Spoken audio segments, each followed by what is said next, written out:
야곱은 하나님이 사랑한 사람입니다. 이제 우리가 지난 주간에 에서에 대해서 살폈는데 그 야곱과 에서를 놓고 이제 하나님께서 창세 전서부터, 즉 그들이 뭘 하기도 전, 심지어 그들이 태어나기도 전에 그들을 향한 하나님의 마음이 어떠했는가를 사도 바울이 로마서에서 밝혔는, 기록된 바 내가 야곱은 사랑하고 에서는 미워하였다 하신과 같으니라. 그래서 에서는 하나님께서 미워한 사람이었음을 우리가 지난주에 살폈습니다. 한 가지 이제 우리가 유념할 것은, 에서가 그렇다고 하나님을 막 대적하고 하나님을 부인하거나 혹은 아주 끔찍하거나 혹은 더러운 짓들을 저지르고 다니는 것은 아니잖아요. 그렇죠? 그런데 이제 하나님의 미움을 살 수 있다. 보통 이제 미워한다라고 할 때에 그 미워하는 멘탈이 이게 문제가 있는 것 아닌가? 워낙 이제 그런 경우가 많으니까 인간계에서는. 그러나 이제 그것은 하나님의 경우는 다르죠. 그러니까 하나님의 길을 벗어난 상태에 대한 그 하나님의 마음을 우리 인간의 감정을 빗대어서 이제 그렇게 표현했다고 볼 수가 있습니다. 자, 그러니까 지금 드린 말씀은 우리가 적극적으로 하나님을 대적하거나 하나님을 거부하고 하나님 싫어하는 끔찍한 짓, 더러운 짓을 자행하지 않았음에도 불구하고 어떻든 우리가 하나님의 길을 벗어나 있는 그 상태는 비유컨대 하나님의 미움을 사고 있는 상태다, 이렇게 말할 수 있다는 거예요. 그러면 야곱에게서는 무엇을 보았을까? 자, 에서에게서 나타난 현상들을 우리가 보면서 결국 이런 부분들이 이제 하나님의 선택을 받지 못했구나, 이렇게 결과적으로 우리가 이제 추론했던 건데, 그럼 야곱에게서는 무엇이 있었을까? 여러분, 야곱은 영성과 인격의 문제가 많은 사람이었어요. 그 이름 자체가 속이는 자 혹은 가로채는 자, 야곱이 그런 뜻을 가지고 있습니다. 그럼 이제 속이고 가로채고 이런 일을 저지르는 사람인데도 하나님은 사랑하셨다는 거예요. 자, 이 조합을 이제 어떻게 우리가 이제 봐야 될까? 야곱은 그의 태생서부터 문제를 보입니다. 창세기 25장 26절로 보면 후에 나온 아우는 손으로 에서의 발꿈치를 잡았다. 먼저 나가면 좀 이따 보자 뭐 이러면 될 텐데, 그걸 먼저 나간다고 발꿈치를 잡는 거예요. 태생서부터 이 야곱이 이제 어떤 모습으로 살아갈까를 단적으로 이제 보여주는 사건입니다. 지난주에도 살폈지만 큰 자가 어린 자를 섬기리라, 이제 예언이 있었잖아요. 하나님의 예언. 이제 이삭이 들었고 그다음에 이삭이 리브가에게 전했을 거예요. 그러니까 이제 리브가는 야곱을 아꼈으니까 야곱에게 이제 자기가 들은 예언을 틀림없이 전했을 것입니다. 자, 그러면 야곱은 이제 리브가로부터 예언을 들은 거잖아요. 큰 자가 어린 자를 섬기리라. 내가 동생인데 형이 나를 섬긴다는 거 아니야? 이제 이런 그 예언을 전해 들었을 때 그게 이제 하나님의 뜻인 거거든요. 자, 그러면 이제 하나님께서 참 이 딜레마잖아요. 동생인데 장자처럼 된다는 거잖아요. 이게 도대체 어떻게 이제 이 일을 이루어 가실까? 신중하게 하나님께 여쭈면서 어떻게 풀어나가야 될지 이끄심을 받는 것이 가장 최상의 자세입니다. 근데 이삭도 그러지 않았고 야곱도 그리고 리브가도 그리하지 않았습니다. 이런 면에서 이제 하나님의 뜻이 제시가 되었는데 그 뜻을 이제 어떻게 받들 것인가, 어떻게 이룰 것인가, 이 대목에서 이삭 집안은 콩가루였다. 그리고 이제 그 대가를 치르는 거죠. 각각 모두가 다. 그런 점에서 이제 이삭에게 아쉬운 점이 있는 거예요. 이삭의 약점은 뭐냐? 이미 이제 우리가 살폈잖아요. 이제 순종 때문에 하나님께로부터 큰 축복을 받은 이삭이었는데 문제는 끝까지 순종하지 않았다는 거예요. 끝까지 순종하지 않았다. 또 한 가지가 신앙 전승에서 사실상 실패를 했다, 이렇게 볼 수가 있습니다. 모리아산에서 그렇게 순종했으면 그러면 끝까지 이제 하나님의 뜻을 받았을 때 이 뜻을 참 이걸 어떻게 풀어놔야 되나? 아니 하나님은 그럼 아예 야곱을 그럼 아예 장남으로 먼저 태어나게 하시지 왜 이런 상황을 주셨을까? 이런 상황을 이제 어떻게 다루어 나가야 되지? 그럼 하나님의 뜻과 이 맞지 않는 이런 상황을 놓고 주님은 우리가 무엇을 깨닫기를 원하시는 걸까? 좀 이렇게 나가야 되는데 이삭은 그런 기미가 안 보이는 거예요. 그리고 신앙 전승에 특히 이제 장남에게 대해서 그랬고 그다음에 야곱에게 대해서도 사실상 하나님의 뜻대로 하지 않은 까닭에 이제 야곱도 그걸 느끼는 거죠. 아버지가 하나님의 뜻을 헤아리고 있는 걸까? 이런 퀘스천을 달 수밖에 없었잖아요. 그러니까 적어도 이제 신앙의 모습이 보이지 않았다. 순종 안 하는 것도 아닌데 그렇다고 끝까지 순종한 것도 아니다. 이게 지금 이삭의 약점인 거예요. 반면 이제 야곱의 그 약점은 뭘까? 야곱의 약점은 하나님의 뜻을 알긴 했는데 그 하나님의 뜻을 하나님의 이끄심을 따라 이루려고 해야 되는 것이거든요. 그런데 자기 수단, 자기 방식으로 이루려고 한 거예요. 이것을 이제 다른 말로 할 때에 이제 하나님은 알았지만 자아가 죽지 않았다, 이렇게 얘기합니다. 우리는 이제 훈련 사역을 하고 있으니까 이제 감을 잡으시는 분들이 많을 거예요.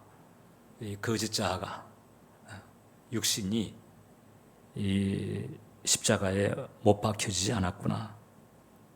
하나님은 알았는데 이 자아가 죽지 않았을 때 그때 이제 어떤 일을 겪게 되는지 이것을 이제 체험적으로 보여주기도 한 사람이 야곱입니다. 그런데 여기서 이제 야곱에게서 건질 수 있는 것 하나, 또 만세 전에 야곱에게서 보셨던 것 하나가 있습니다. 그것이 바로 뭔고하니 우리가 이제 익숙하게 이제 이 야곱의 생애에서 들을 수 있는 표현이 있죠. 장자권. 이 장자권에 대한 갈망인 거예요. 장자권이 뭘까? 장자권은 선조의 유산을 물려받는 자리입니다. 장자는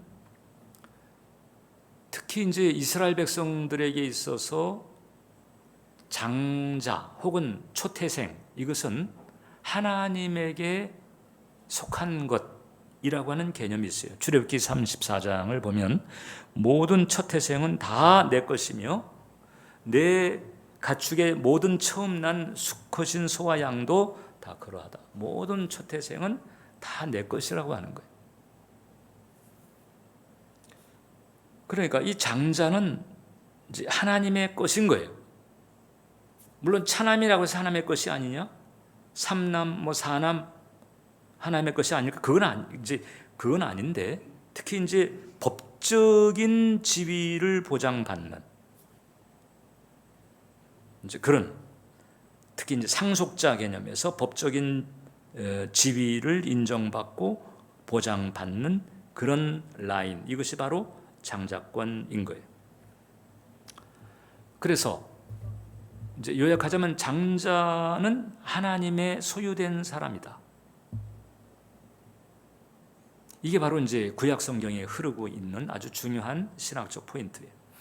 그리고 신약 성경에도 보게 되면 이제 우리가 장차 이르게 될 천국, 이 천상의 그 모습들을 소개하는 과정에서 그 역시 장자가 등장합니다. 히브리서 12장을 보면 이제 그러나 너희가 이런 곳은, 이미 이제 이것을 이제 완료형으로 표현하고 있지만은 우리가 장차 이제 가게 될 헤븐을 말합니다. 시온산과 살아계신 하나님의 도성인 하늘의 예루살렘과 천만 천사와 하늘에 기록된 장자들의 모임. 그래서 아주 확실하게 하나님에게 소유된 사람, 이런 뜻을 가지고 있는 것이 장자라고 하는 거예요. 그리고 그에게 주어지는 은총들, 특권들이 바로 이제 이 장자권이다, 이렇게 볼 수가 있습니다. 그래서 이 구약의 이 장자권, 이것을 이제 신약적으로 이렇게 표현한다면 이렇게 말할 수 있습니다. 나는 예수 그리스도가 필요하다. 이 장자권에 대한 갈망은 신약식으로 표현할 때에 나는 예수 그리스도가 필요하다, 이거예요. 하나님의 소유가 되는 거죠. 근데 이제 하나님의 소유가 되려면 예수 그리스도의 중재와 중보가 필요하니까, 그러니까 예수님 아니고는 하나님 만날 수가 없잖아요. 그러니까는 하나님께 소유가 되려면 예수님이 절대적으로 필요한 거죠. 은혜죠, 은혜. 근데 이 에서는 바로 이 신령한 은총을 소홀히 여긴 거예요. 근데 반면에 야곱은, 잘 생각해 보세요. 야곱은 이것을 얻고자 형제간의 의, 그리고 부자지간의 의, 이것도 포기한 거예요.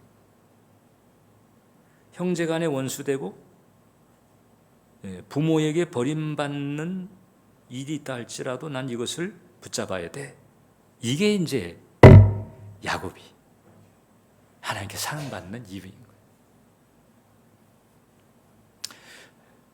형이 이제 사냥 갔다 돌아와가지고 배고프다, 팥죽 한 그릇 줄래? 그랬더니 거기서 그럼 형 가지고 있는 장자 명분을 내게 팔아.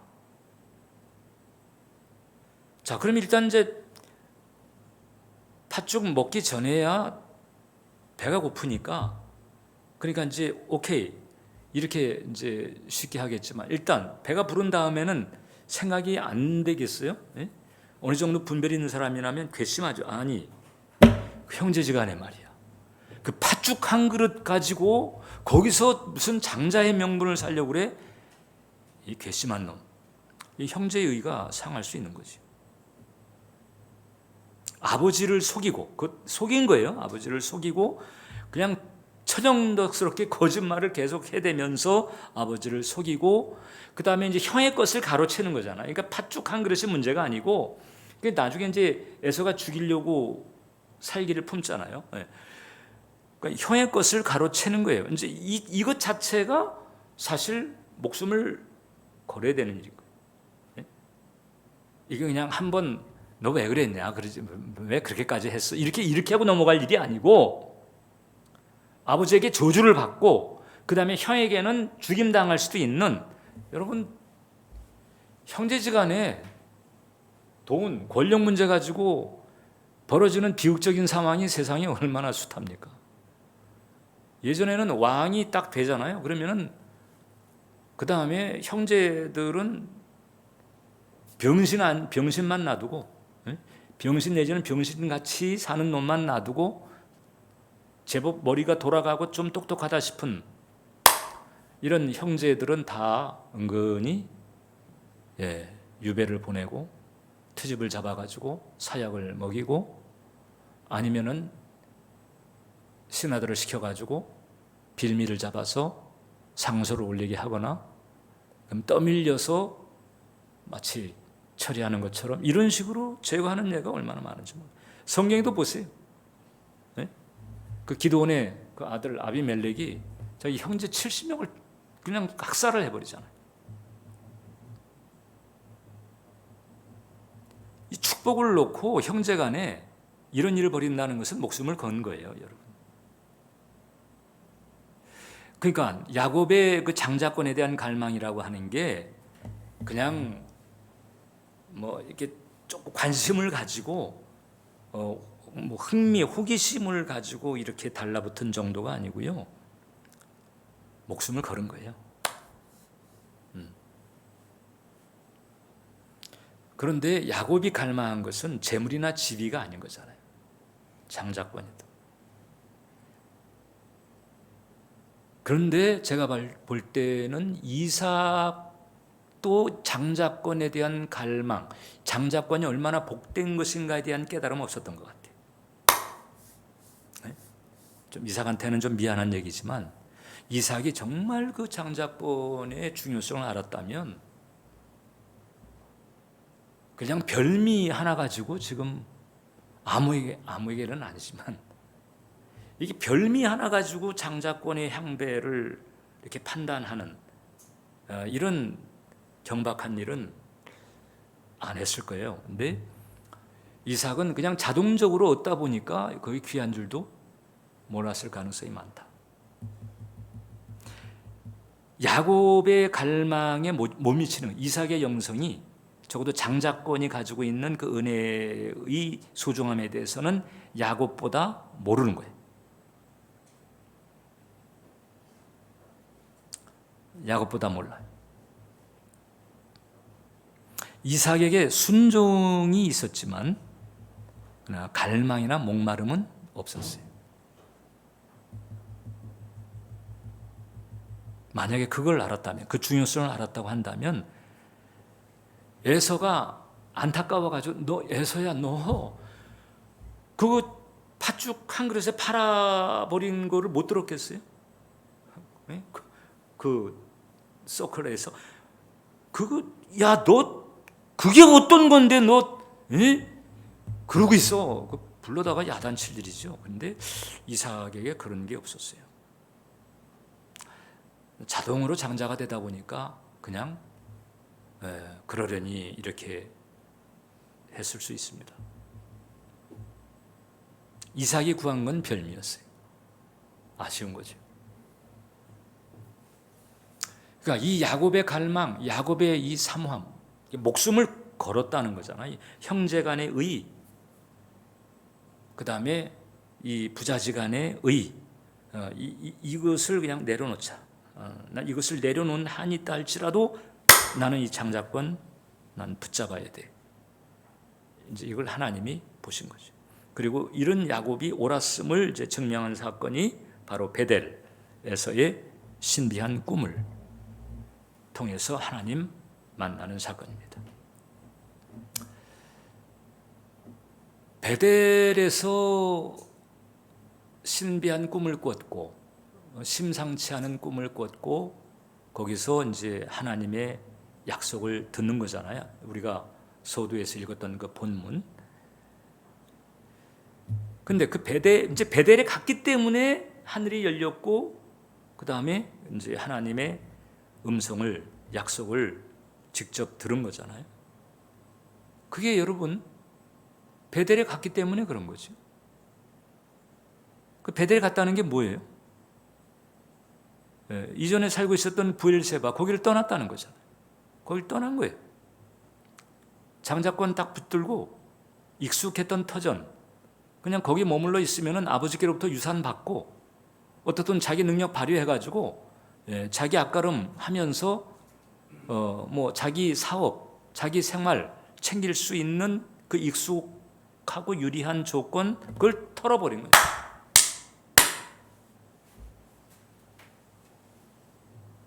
물론 이제 이삭의 살기로부터 이제 목숨을 지키기 위한 생존의 이유가 없었다고는 할 수 없지만, 그러나 그거보다도 제가 이제 하나님께서 이제 지금 그 브엘세바를 떠나서 이제 이 베델을 향해서 가고 있는 야곱을 보실 때 하나님이 또 한 번 봤던 또 하나, 그래서 바로 뭔가 하니 야곱은 이삭이나 혹은 이제 자기 형 에서를 놓고 그래 아버지 재물 다 가져라.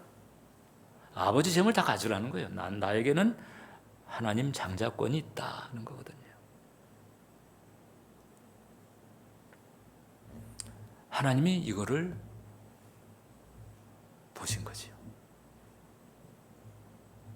그래서 베델에서 나타나실 때 야단치지 않았습니다. 지금 사실상 이게 치사한 짓을 벌인 거잖아요. 야단치지 않았습니다. 혼내지 않았습니다. 그냥 마치 좀 위로해주고 격려해주고 막 이런 분위기가 있어요. 다시 한번 읽어볼까요? 시작.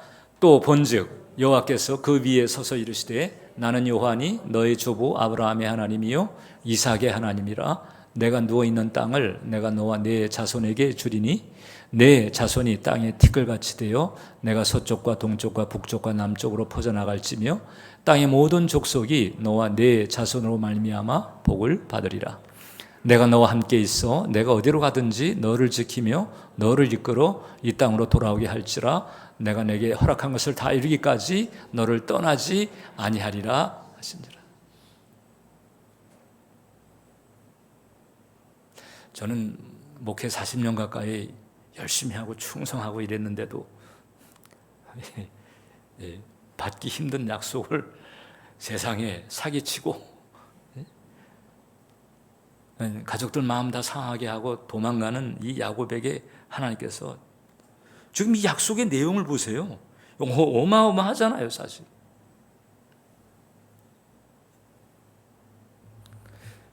대단히 하나님의 영광을 위해서, 하나님 나라를 위해서 크게 희생하고 막 정말 엄청 위대한 일을 이루어놓은 사람에게 상급 주실 수 있는 약속인데 지금 그걸 야곱에게 지금 주시고 있는 거죠.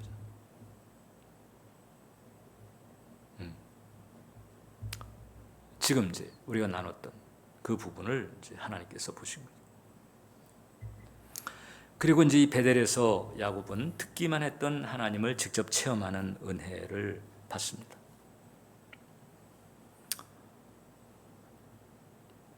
자, 그러니까 그 장자권에 대한 갈망, 그리고 고향 땅을 떠나는 것, 오케이, 난 장자권 있으면 돼, 이거잖아요. 장자권 있으면 돼. 재물 다 가져, 오케이, 다 가져. 세상 지위 다 가져. 세상 스펙 다 가져, 오케이, 다 가져. 나는 장자권이면 돼, 이거예요. 이거예요. 야곱은 능히 챙길 것을 챙기는 사람이거든요. 네, 이거 그거 하나 딱. 그런 마음에다가 이제 고향을 떠나서 하란으로 갈 때만큼 간절하게 하나님을 의지할 때가 또 언제겠어요? 그래서 그 하나님에 대한 이제 그런 갈망의 마음이 진한 상태에서 이제 하나님께서 나타나셔서 약속을 주시는 거예요. 이때 야곱은 돌베개를 베고 잤습니다. 우리도 돌베개를 베고 잘 때가 있습니다. 몰릴 때, 코너에 몰릴 때, 압박을 당할 때, 흔들림을 당할 때 돌베개를 베고 자는데 돌을 베개 삼아서 자야 하는 그런 때가 있습니다. 야곱은 그럴 때 이제 하나님께서 나타나셔서 약속을 주었는데 이미 이제 우리들은, 저와 여러분들은 이미 약속이 창세기로부터 요한계시록까지 그것도 책으로, 그것도 인쇄해가지고 떡하니 주어졌어요. 그러니까 뭐 음성 듣기 하고 말고 할 것도 없어요, 사실. 하나님의 약속이 책으로 딱 인쇄가 돼가지고 아주 너무 분명히 하얀 건 종이고 까만 건 글자고 헷갈릴 것도 없어. 그 약속이 딱 주어졌어요. 그러니까 여러분이 돌을 베고 자야 되는 그런 때에는 약속을 바라보면 되는 거예요. 절망하지 말고 낙심하지 말고 하나님의 약속을 바라보고 하나님의 약속을 기억하는 거예요. 그리고 이제 그 상황에서 또 하나 챙길 게 이제 육신의 습관을 벗어나서 하나님의 길로 빨리 이제 하나님의 길 안쪽으로 들어가도록 해야 되는 거예요. 왜냐하면 육신의 습관을 벗어버리지 못하면은 그 육신의 습관을 벗어버릴 때까지는 대가를 치르니까.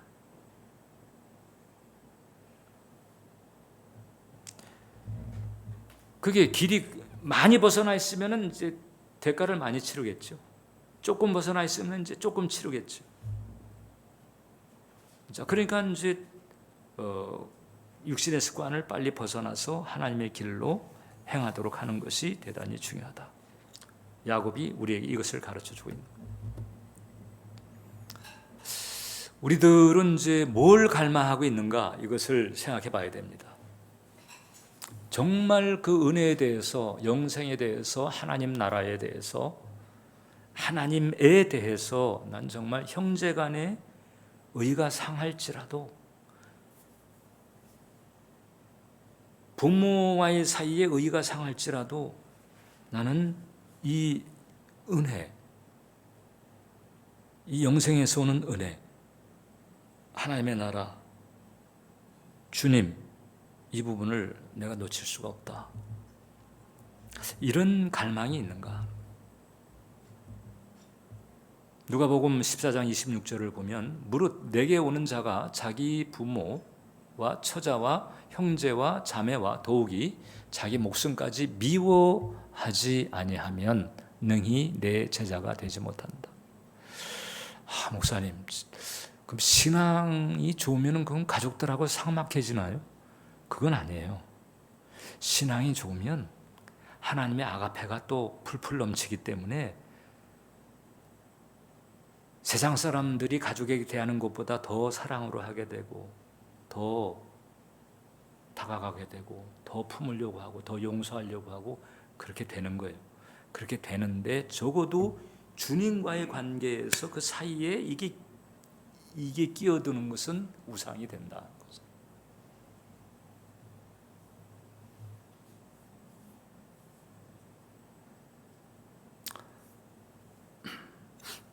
야곱은 이제 이 점에서 하나님께서 오케이 하신 거죠. 누가복음 14장 26절을 실천한 게 야곱인 거예요, 여러분. 그래서 나는 이제 방향성에서 나는 계속 주님을 향하고 있는가? 그렇다고 한다면 이 연약함, 야곱처럼 이제 이런 연약함 때문에 오는 연단은 있겠지만은 그래도 감사한 은총인 거죠. 우리가 살고 있는 현대 사회는 애서스럽습니다. 애서스럽다. 어떤 점에서 그러냐? 현대 사회 풍조가 이래요.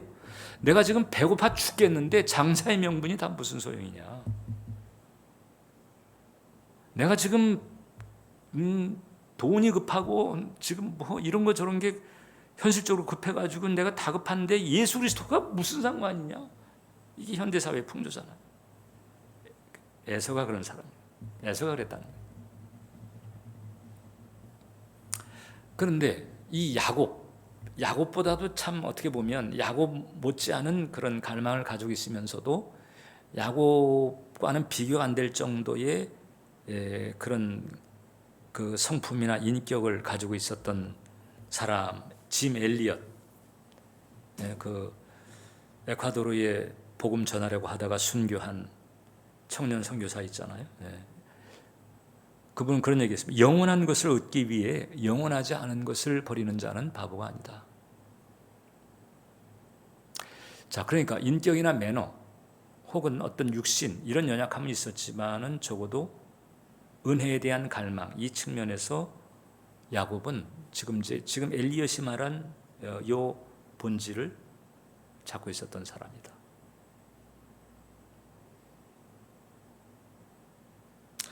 그래서 우리 자신을 살펴야 합니다.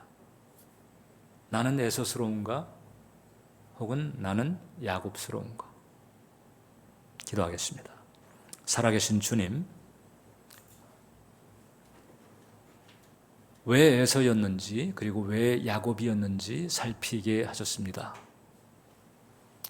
왜 에서는 미워하셨고 왜 야곱은 사랑하셨는지를 살폈습니다. 주님, 이제 우리들의 영혼의 이 영의 감각을 일깨워 주시옵소서. 마음의 눈이 밝아지게 해 주시옵소서.